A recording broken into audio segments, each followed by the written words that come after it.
South America is the second largest lithium producing region in the world. It is also expected to see a significant increase in supply this decade, thanks to investment in new projects. Argentina is central to this. Argentina's lithium production is set to increase by 340% between 2024 and 2035, according to Benchmark. Daisy Jennings-Gray, head of prices at Benchmark, recently visited the region. It comes as Argentina's president Javier Milei marks his first year in office. He has been supportive of the lithium sector as part of his quest to boost economic growth in the country and recover from a recession. Javier Milei has a very strong stance when it comes to supporting the mining sector in Argentina, which I think has helped to feed into a lot of positivity around what might happen with the lithium sector there. That being said, Argentina notoriously has been an area of kind of high risk and instability, particularly when it comes to economics. You know, there's been a lot of drastic policy changes.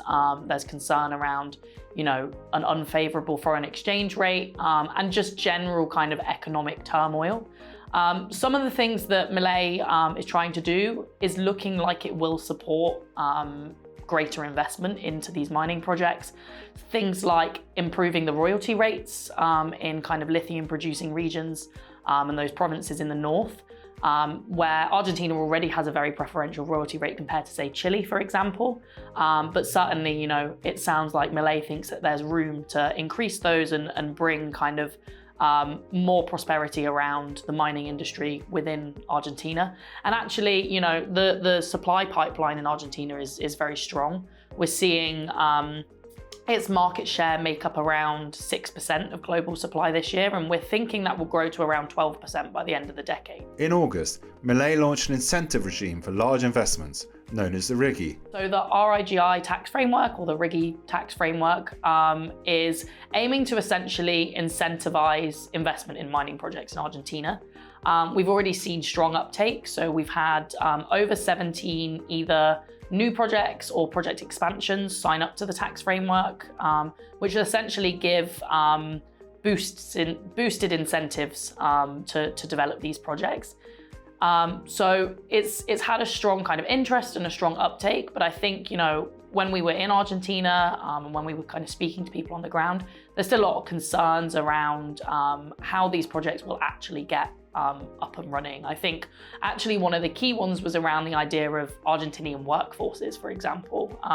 There's a lot of projects in the pipeline and a lot of new mining supply actually from multiple sectors, not just lithium, looking to come online.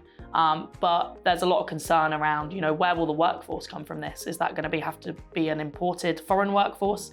And will kind of these different frameworks and incentives actually, you know, be successful in boosting the economy without it essentially becoming kind of a net import process where expertise and workforce are coming in from elsewhere. South American lithium prices have fallen by 38% this year, according to Benchmark. That's made the region cautious about lithium projects. But there is still optimism, says Jennings-Gray. So there's an awareness that prices aren't as high as perhaps they have been in the past.